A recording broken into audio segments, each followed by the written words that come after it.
Hi అండి. అందరికీ నమస్కారం. ఈరోజు మనం హెల్త్ గురించి తెలుసుకుందాము.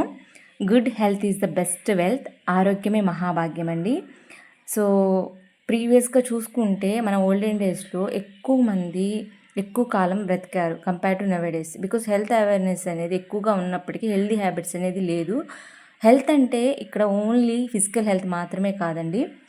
Mental health, social health and spiritual health కూడా ఇంక్లూడ్ అవుతుంటాయి. ఫస్ట్ వన్ వచ్చేసరికి ఫిజికల్ హెల్త్ చూసుకుందాము.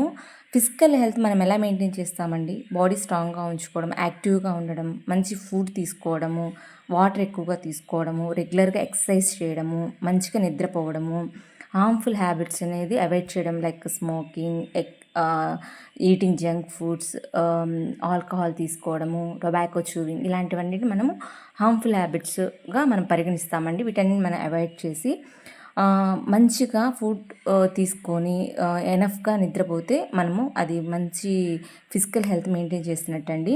దీంతో పాటు రెగ్యులర్ హెల్త్ చెకప్స్ అనేవి చాలా అవసరం అండి. రెగ్యులర్గా హెల్త్ చెకప్స్ చేయించుకోకుండా ఇవన్నీ మనం మెయింటైన్ చేసినా కూడా కొన్నిసార్లు ప్రమాదాలను జరగవచ్చండి. లైక్ ఈ రోజులు ఎక్కువగా non communicable disease like strokes అనేది ఎక్కువగా ఉంటున్నాయండి. ఈ స్ట్రోక్స్ ఎందుకు వస్తున్నాయంటే ఎస్పెషల్లీ స్ట్రోక్స్ అనేది మెన్స్లోనే వస్తున్నాయి కంపేర్ టు ఉమెన్స్. సో మెన్స్కి ఎక్కువగా యూజువల్గా habits like smoking, alcohol, tobacco chewing ఉంటుంది కదా. సో వాళ్ళేంటి హెల్తీ డైట్ తీసుకున్నప్పటికీ హ్యాబిట్స్ వల్ల ఎక్కువ స్ట్రోక్స్ అనేది గురవుతున్నారు. సో బెటర్ ఈ హ్యాబిట్స్ అన్నిటిని అవాయిడ్ చేస్తే వాళ్ళు ఎక్కువగా సర్వైవ్ అయ్యే అవకాశం ఉంది. ఒకవేళ ఆ ఛాన్సెస్ ఉన్నా వచ్చే ఛాన్సెస్ ఎక్కువ ఉన్నా సరే రెగ్యులర్గా హెల్త్ చెకప్స్కి వెళ్ళి ఈసీజీ అనేది ఒక ప్రైమరీ హెల్త్ చెకప్ అండి. అది చేయించుకుంటే మనకు తెలిసిపోతుంది ఫ్యూచర్లో ఎటువంటి ప్రాబ్లం రాకుండా. సో ఈ అవేర్నెస్ అనేది చాలా ఇంపార్టెంట్ అండి బోత్ మెన్ అండ్ ఉమెన్కి.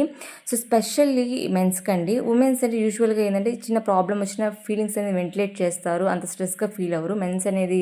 మెన్స్ అనే వాళ్ళు ఎక్కువగా ఎక్స్ప్రెస్ చేయలేరు కాబట్టి వాళ్ళకే ఎక్కువ స్ట్రోక్స్ వచ్చినాయి అని చెప్పేసి ఒక రివ్యూలు అయితే చెప్పారు. ఒక సర్వే చేస్తే అందులో అయితే చెప్పారనమాట. సో ఎక్కువగా కాన్షియస్గా ఉండాల్సింది మెన్సేనండి కంపేర్ టు ఉమెన్స్. సో ఈ ఫిజికల్ హెల్త్తో పాటు మెంటల్ హెల్త్ అనేది చాలా చాలా ఇంపార్టెంట్ అండి.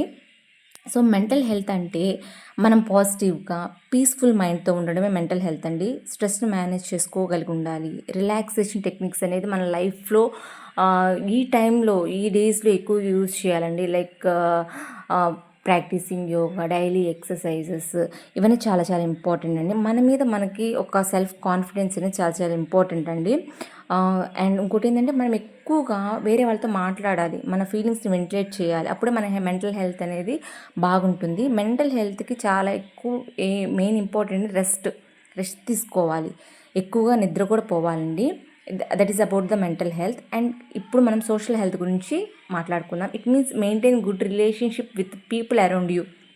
మన పక్కనుండే వాళ్ళతో కూడా మనం మంచిగా మాట్లాడాలి. అలా మాట్లాడకపోయినా సరే మనం సోషల్లీ హెల్తీగా లేనట్లే. మన ఫిజికల్గా హెల్తీగా ఉన్నా, మెంటల్గా హెల్తీగా ఉన్నా, సోషల్గా మనము హెల్తీగా లేనట్టే. మన సొసైటీ ఏదైతే మనము అరౌండ్ మన చుట్టుప్రక్కల ఉండేటువంటి సొసైటీతో కూడా మనము మింగిల్ అయ్యి మనం జీవించాలండి. అప్పుడే మనము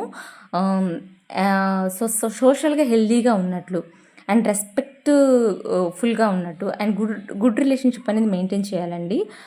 ఒకరినొకరు గౌరవించుకుంటూ ఉండాలి. మనము ఎక్కువగా ఫ్యామిలీతో, ఫ్రెండ్స్తో మింగిల్ అయి ఉండాలి.